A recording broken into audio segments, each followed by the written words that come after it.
some of our largest telescopes are used in this endeavor. Arecibo was one, but it got decommissioned, and actually there's one in China larger than Arecibo now. Okay, a little bit of history there. Well, if that's not enough,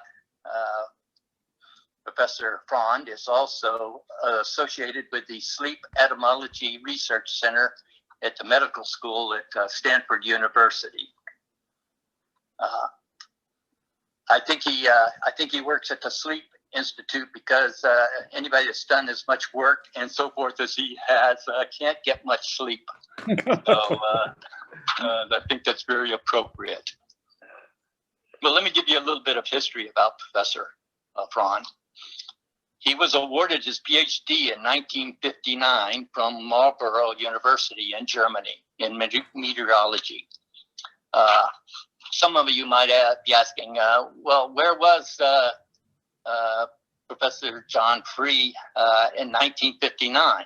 Well, I was in Florida, headed to ENC in 1959, and was sitting where a lot of you guys, well, where we would be sitting now if it wasn't for the pandemic, at the Schrader Lecture Hall. So a little bit of history there too.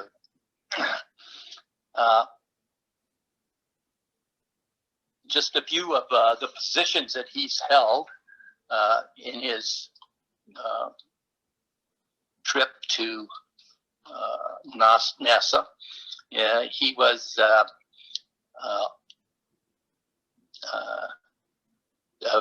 professor.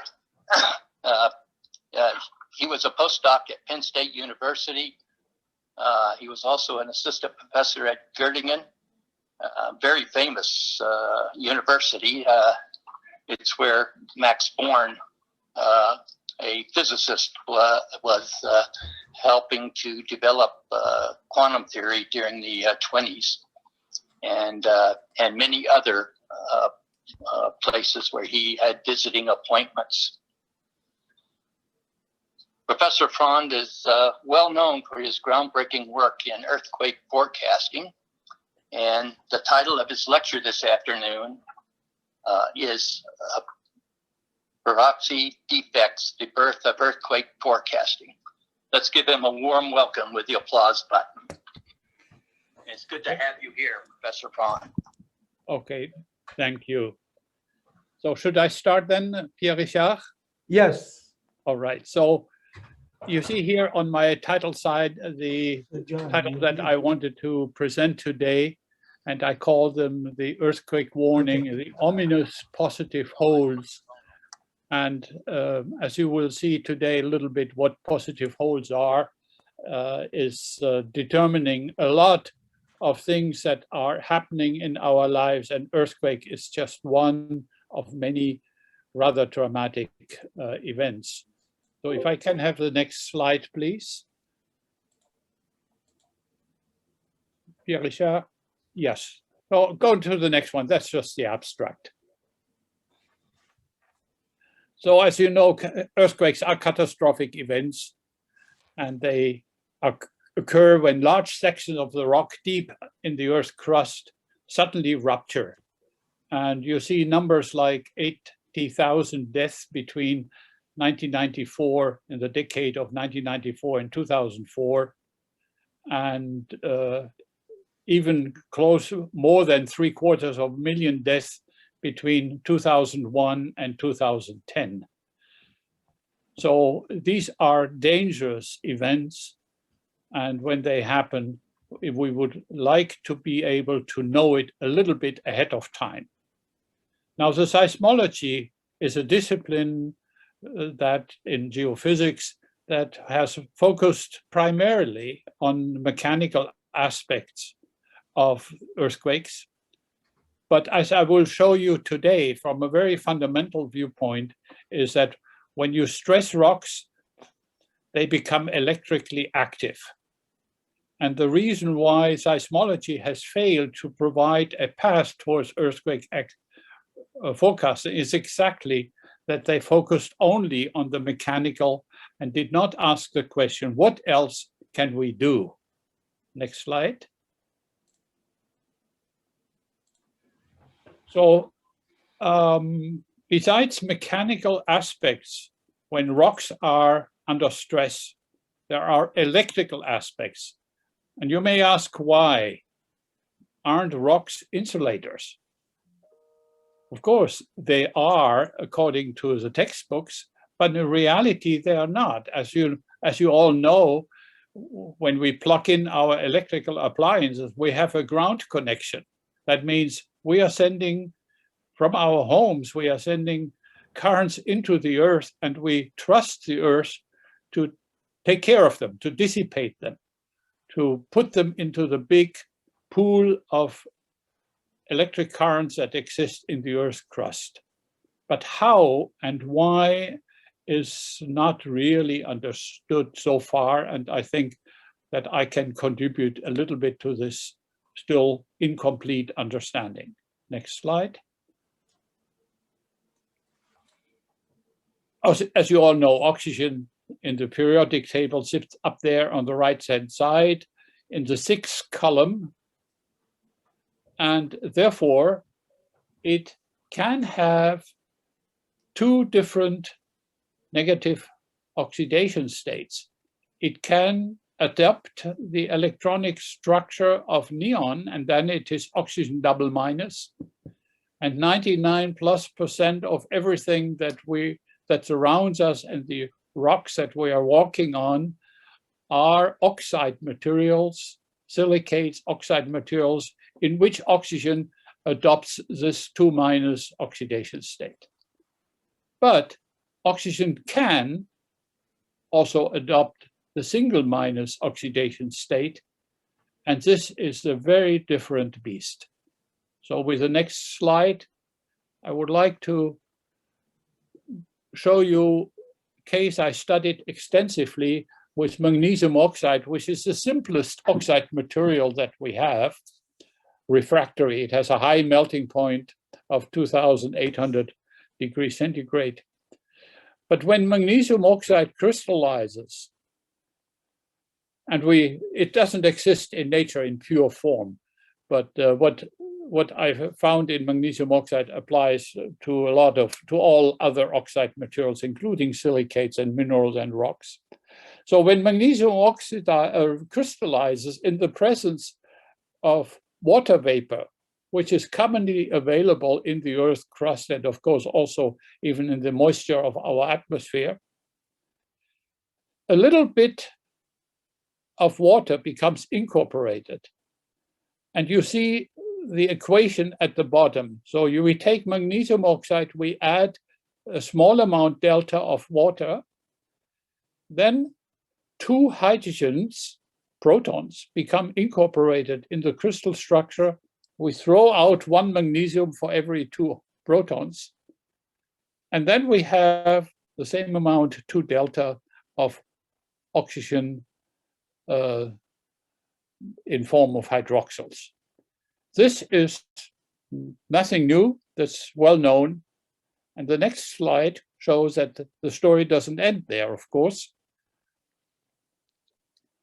That when the hydroxyls are sitting in a certain structural environment in the crystal, they can undergo what the chemists called a redox reaction.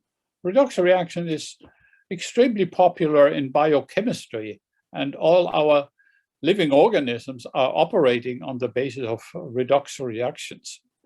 But they also occur in nature, and one here in magnesium oxide and in all rock materials is an example. That namely, when 2 hydroxyls are in a certain geometrical configuration in the crystal structure as impurities, as shown at the top sign on the left, the proton can steal an electron. The 2 protons can steal electrons from oxygen double minus. And the protons become then atomic oxygen, which combines to form molecular hydrogen. And the oxygen from which the electron was taken now is in the oxidation state 1-.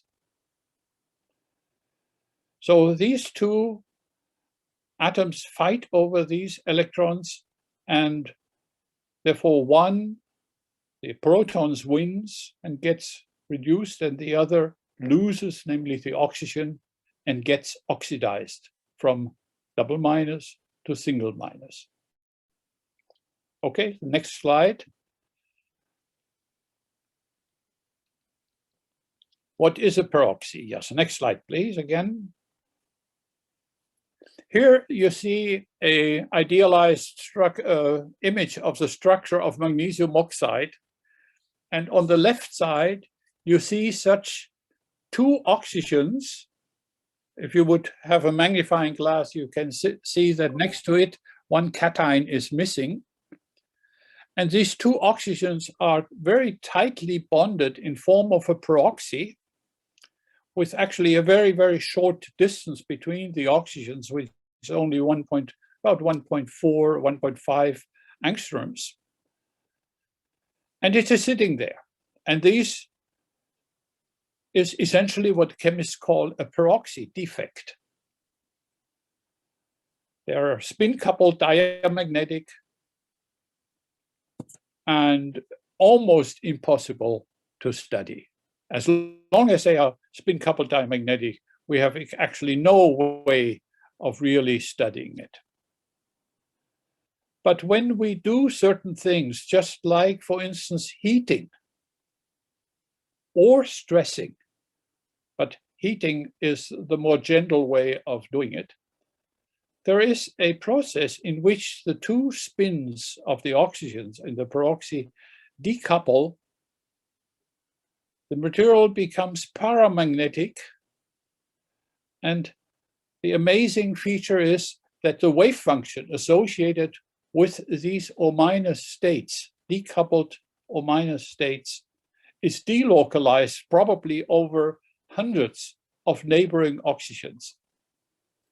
So every oxygen in the neighborhood donates a little bit of its electron density to this place, and the wave function spreads out.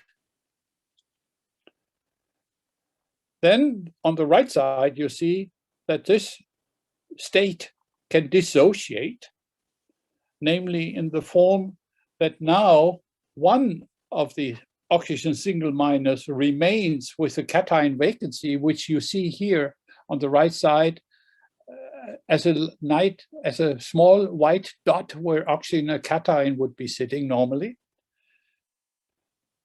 And that one oxygen minus state stays around there. It's delocalized over just the neighboring oxygen -2 minus.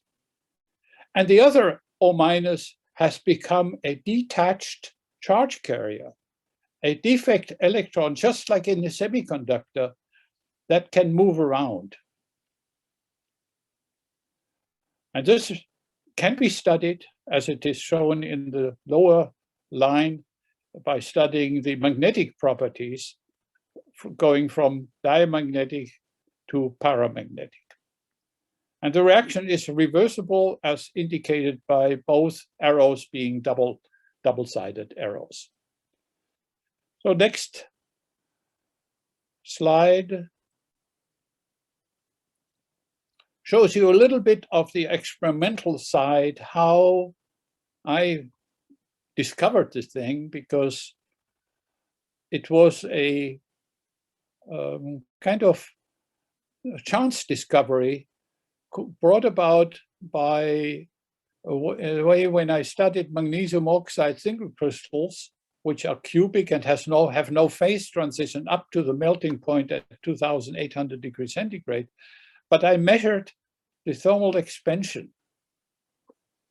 And you see on the left side up there, the thermal expansion coefficient is not a straight line like you would expect for a material that doesn't undergo a phase transition, but it has an inflection point at 200 degrees and another one around 470 degrees centigrade.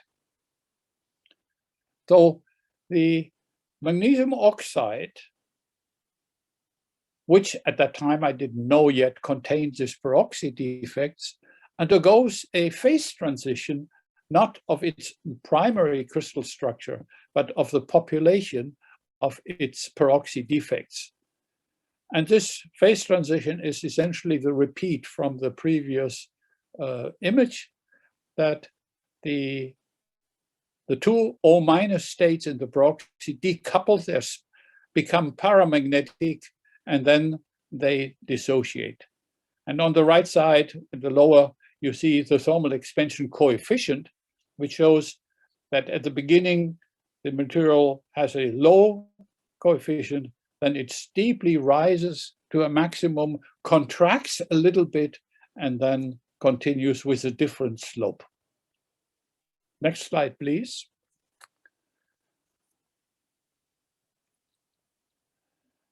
Now, here's the image, the slide showing the transition from diamagnetic to paramagnetic, that at the beginning, the material is diamagnetic, as you see here on the upper left side, where I plotted the paramagnetism. The paramagnetism of the material is essentially zero, up to about 200 and a little bit, 270 degrees.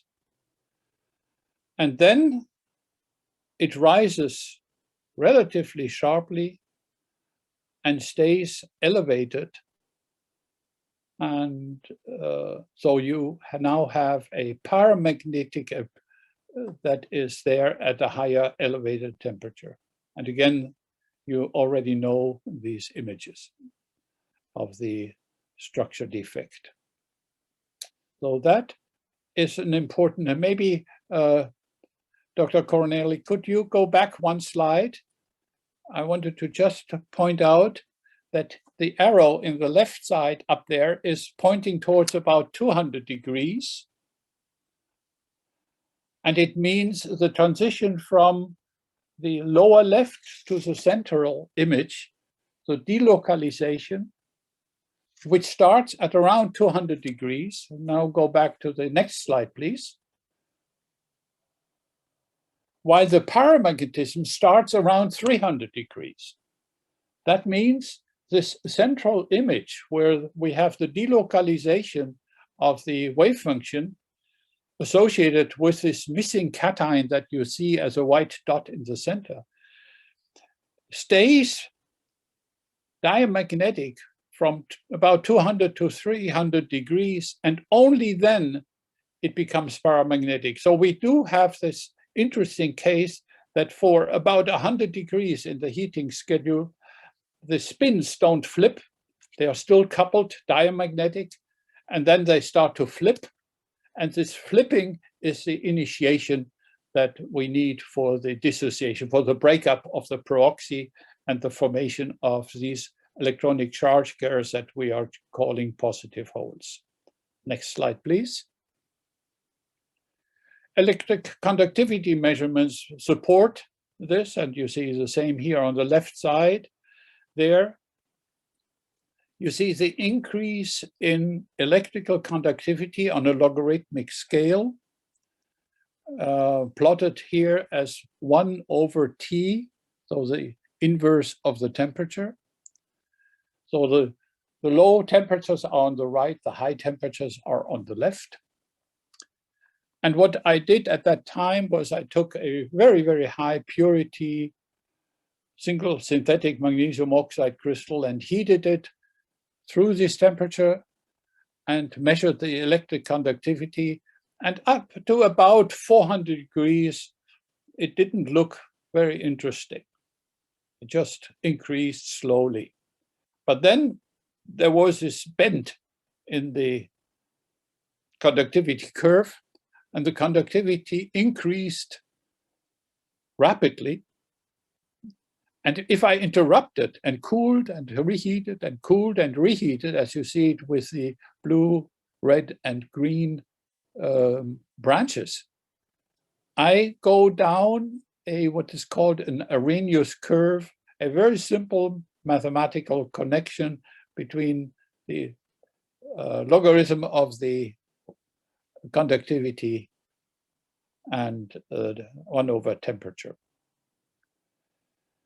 So this shows that we are actually generating charge carriers. So when I reverse my heating schedule and produce the blue branch, the number of charge carriers that contribute is defining the value of this blue curve. And as I cool them, they stay around. They don't recombine. They don't go away immediately. They stay around. Then I go with the next temperature step up, do the same thing with the red curve, cool it, come up, and I have a larger number of charge carriers not recombining, but remaining available, and the same for the green curve for the next temperature step. Only when we heat something around 700 degrees, which is where the top curve is branching off, then we have activated essentially all electronic charge carriers that we can activate in this magnesium oxide crystal. And upon cooling, the conductivity changes, which are much lower activation energy, as you see at the highest branch that is going down and up again. And when you go beyond this, or beyond full 500 degrees, then we get additional, and the system, actually the conductivity curve bends over because we start to actually emit atomic oxygen from the surface of the MgO crystal, and we change the chemical composition of this crystal. And on the lower right-hand side, it just shows how these things are reversible. And what is important to note, that when a crystal has slept well overnight and all the peroxy defects have reformed, all positive whole charge carriers that had been activated previously have recombined, you get something like this. I think it is the red curve, which is the first heating curve. When you go all the way up to 700 degrees and more, you see you go through this wiggle where you start to lose charge chemistry. And when you come down, you get this kind of behavior, the similar behavior that you see on the upper left side, plotted here in a different way. If I would interrupt or wait at room temperature for various periods of time, then I would get the upper diagram, the upper left side diagram. So it's a very dynamic system, which has to do with the lifetime of this dissociated peroxy defects and the positive whole charge carriers that are moving around. And they have a long lifetime. I've measured them and determined them. Actually, their mean lifetime in rock materials is on the order of 2.5 months. So once a rock is stressed, it takes about 2.5 months for half of the peroxy defects that have been broken up during stressing, but I'm now jumping ahead of myself. I'm talking about stressing and not heating. About half of them stay alive, stay active in a conductive way for a period of time as long as 2.5 months. Next slide, please.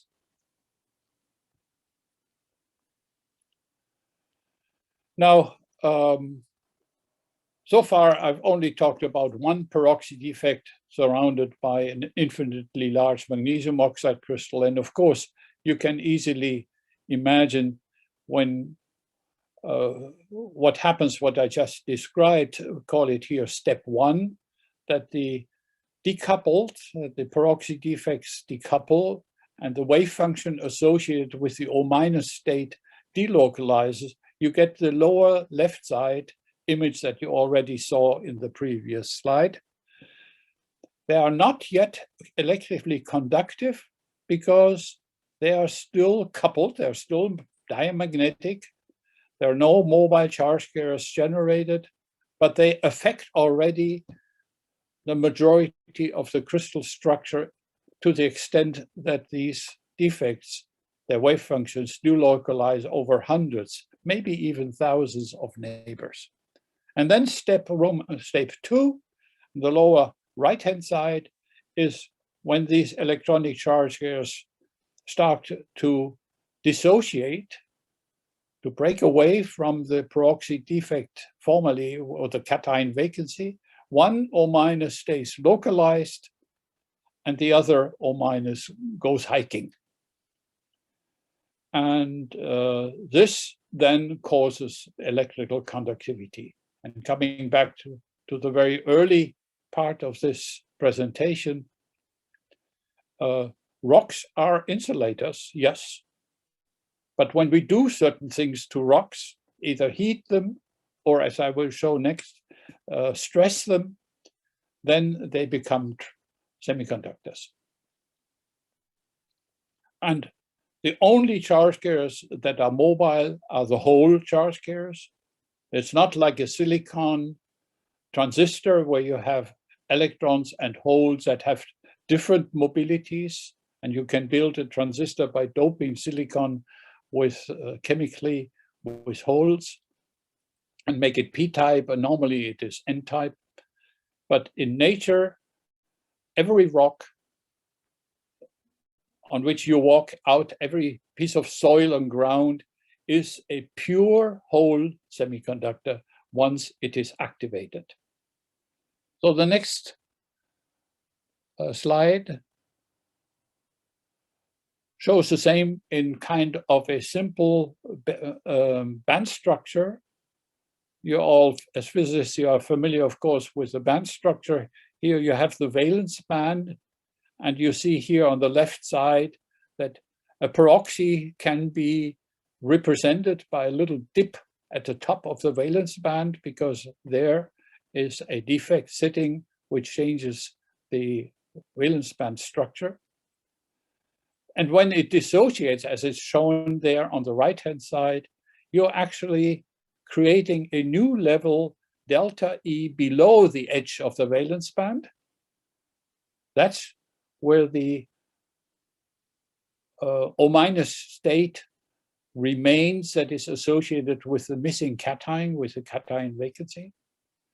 And you create a new state, delta E, above the edge of the valence band, and the delocalized wave functions of the dissociated, of the charge carriers, the positive hole charge carriers, creates a continuum at the edge of the valence band, which is responsible for the increase in electric conductivity. So you see, it's both simple and complex in many ways. In principle, everything is simple and familiar to all of you, because you all have studied the physics of transistors and electrons and holes. And here you have an example of a pure hole conductor that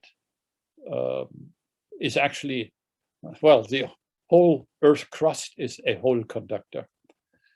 So next slide should show the same story, more from a theoretical chemical viewpoint. I don't know to what extent you are familiar with the molecular orbital theory, which is very popular among chemists to calculate energy of molecules, or here of a complex. So here what you do essentially is, on the vertical scale, you have energy in an arbitrary scale. And you see from the bottom up, the energy levels of the oxygen are starting with 1s, then 2s. So the 1s is filled when you have the helium configuration, then starts to populate the 2s. And as you go along the line of the periodic table, you are populating this s with 2 electrons. And then you start to populate the 2p, but There's one missing. If you have an O minus, it does not have the neon configuration, which would have 6 electrons in the oxygen 2p level, but only 5. So there you have a hole, a defect electron. And these in the center is when you do the quantum mechanical mixing of the wave functions, you come up with this diagram of the peroxy anion as, and the highest molecular states are these p-type electron states that are bonding the peroxy closely together. They form a torus around and allow the two oxygen to achieve a very short oxygen-oxygen distance of less than 1.5 angstroms. So the next slide shows what happens when we do something to these upper states. By changing the geometry, by changing the temperature, you start to populate the 3 sigma star level, with the top level shown in blue here, with either 1 or 2 electrons.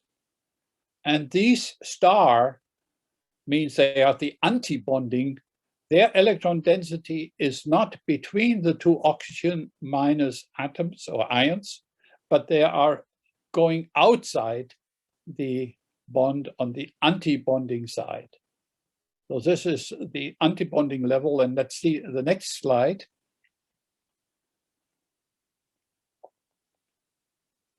This is essentially the same picture, that you now have this delocalization shown in the middle.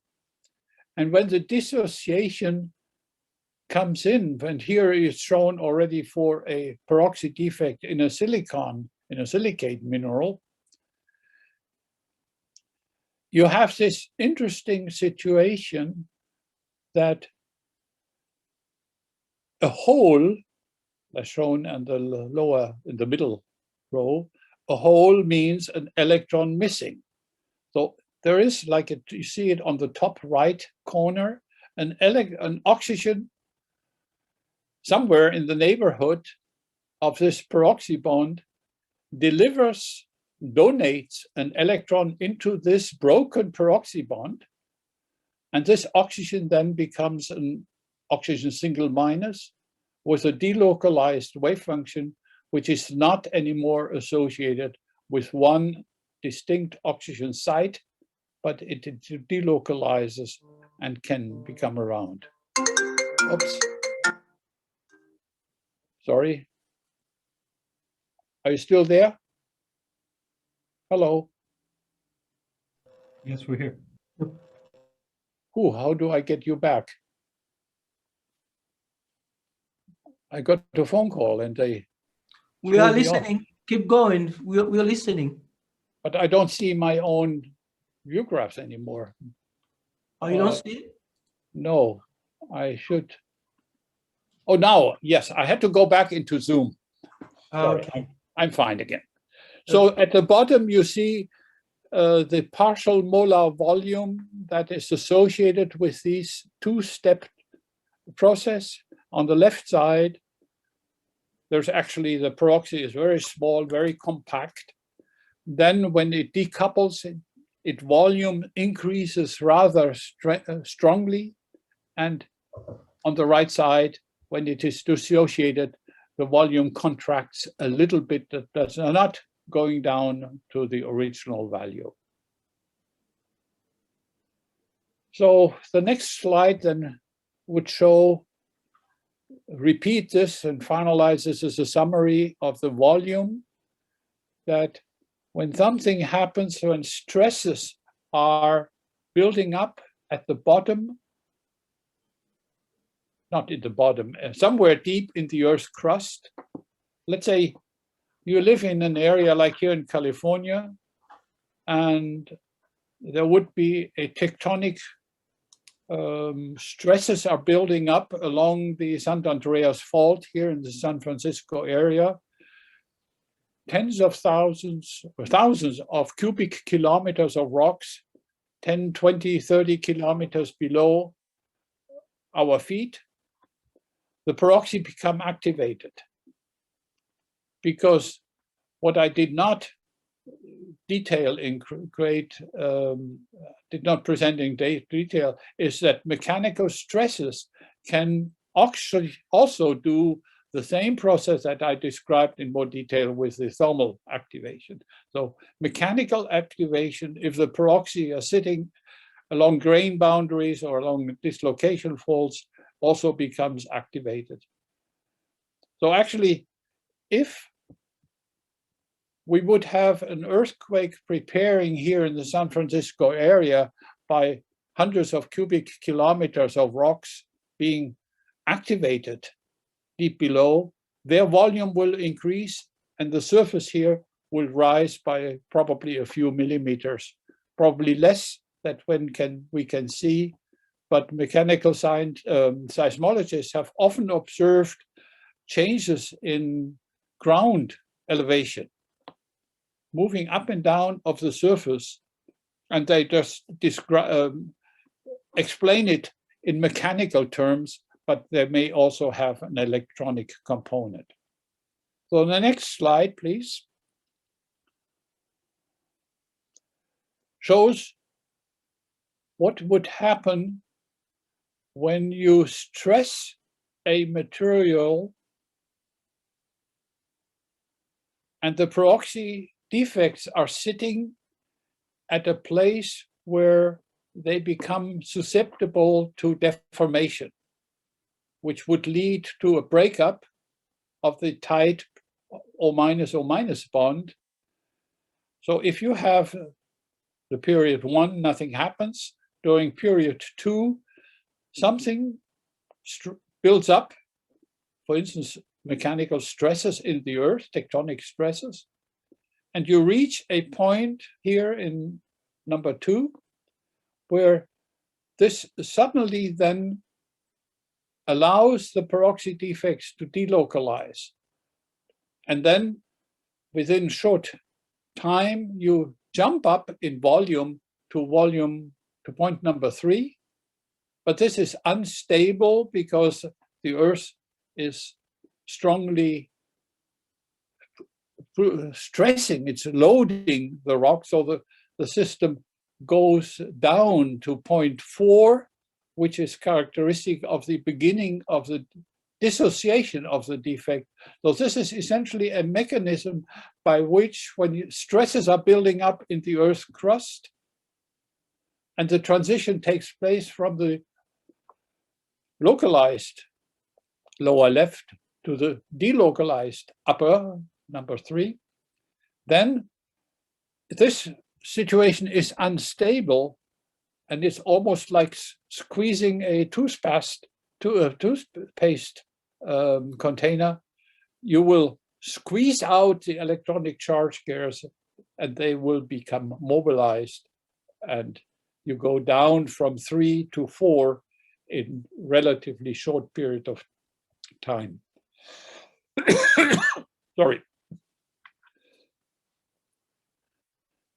So next slide reaches already to the conclusion. I have 2 conclusion slides here. Namely, the first is to alert you to the fact that peroxy defects are super interesting. And if you go on the web or into some, and you look for peroxy defects and rocks, you will find almost nothing about it, because not in relation to earthquakes, because the seismology community, like the whole geophysics community, they don't understand, most of them don't understand these electronic aspects that are an integral part of the properties of these rock materials.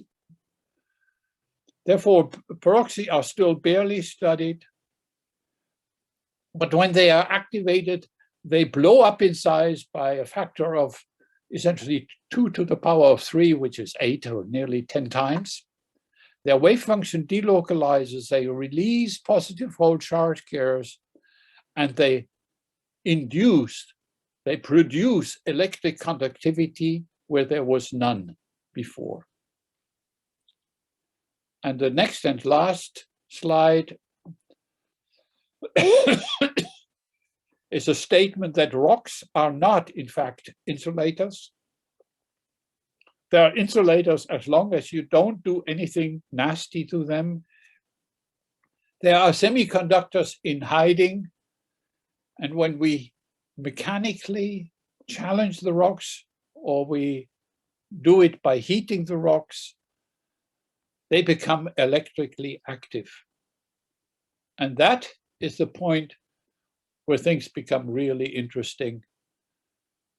And that is the message that I wanted to convey to you, that this seemingly innocuous peroxy defect in oxide and in rock materials is super interesting and really deserves to be studied. So maybe some of you may be caught and have learned something from this presentation of mine. Thank you so much, Dr. Corneli. Thank you, Dr. Freund. See if there are any questions for you. Any questions for Dr. Freund out there? Can I hear them if they would? Yeah, so it's well, make sure. Are you are all students muted now? I'm unmuted on my side. I think they can unmute them if they want to ask a question. Okay. I have a question. Please. When you first mentioned about the process of the decoupling, you said something like it was an accident that you discovered it. And I don't think you used that word, though. Were you looking for something else, or were you just experimenting like we so often do, just experimenting, hoping a pattern would show up? Well, that is maybe a little bit like Dr. Corneli mentioned, that I actually, I'm not a young spring chicken. I got my PhD in 1959, and as part of this PhD thesis, I was studying hydroxides, the dehydroxylation, the dehydration of hydroxides. And when I did this, and there was always something missing, the numbers would not add up, until I realized that when I was heating, and I was studying already at that time magnesium hydroxide, when I heated magnesium hydroxide, it developed hydrogen. And that started me. Why would a non-transition metal like magnesium in combination with oxygen and forming a hydroxide produce hydrogen? And that triggered this whole kind of work. So yes, thank you for your question, but this is, did I answer your question, first of all? Yes, you did. Thank you. Other questions for Dr. Freund? We can take a couple of more.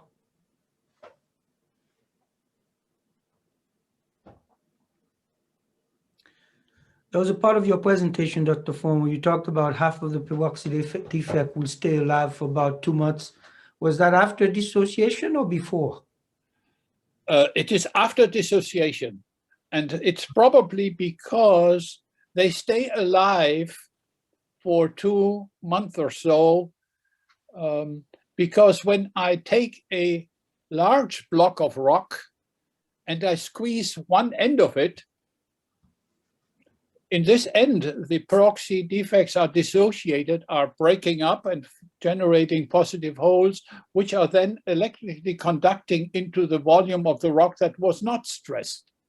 They kind of get lost in the forest and they don't find back. There is a potential difference, of course, building up between the stressed and the unstressed rock, which is about 200 millivolts. And that's not enough to drive the peroxy defects, the positive whole charge carriers back and recombine. It takes a very, very long time, probably by trial and error for these, by random walk, for these electronic charge carriers to come back to the places in the stressed portion of the rock from which they originated.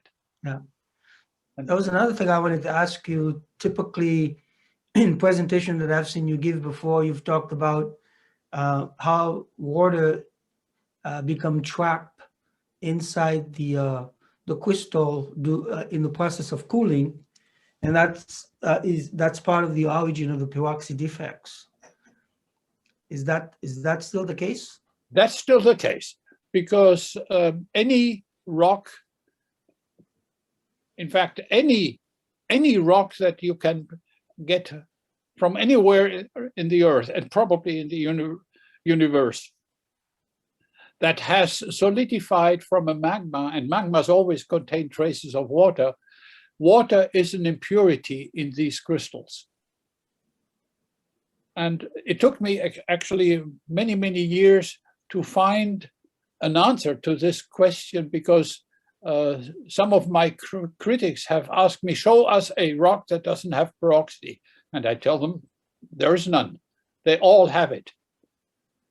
Even if I take magnesium oxide as a synthetic crystal, I cannot grow it under conditions which totally exclude the presence of water. That's why then I switched to another oxide material where I can exclude the presence of peroxy, and that is water ice.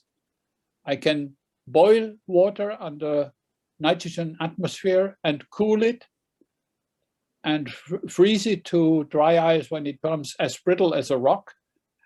And it does not produce any electrical signals when I stress it.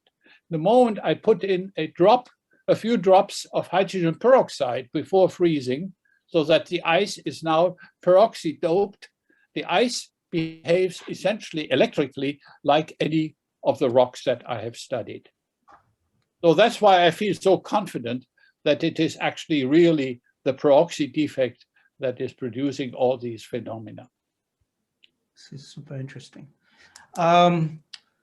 We just simply went out of time. So I want to take the time to really thank you for such a good presentation and giving us some wisdom in the work that you've been doing in the past at least 20 years on this subject. So we appreciate your time and effort, and we will invite you again. Yes, and please also, if some of your students in the audience would be interested to spend a summer here at NASA Ames, there are possibilities either at NASA or through the SETI Institute. I think SETI Institute is linked up with the REU, the research experience of undergraduates. Yeah. And so if you submit and put my name as a potential advisor, I would get the information, and we could actually spend some interesting 10-week doing some experimental work here in California. This is wonderful. I'll definitely find a good candidate for you. Okay. And we'll be talking about that in the weeks ahead. All right, fine. Thank you so much. Thank you very much for the time. Thank you for all of you that joined this conference and join you free seminar series. That's the first presentation. We'll continue and we'll keep you updated about the upcoming presentations. Yeah, I would like to join in or listen in for next week's presentation and maybe some of the others that you have on your schedule. Thank you so much. Absolutely, Dr.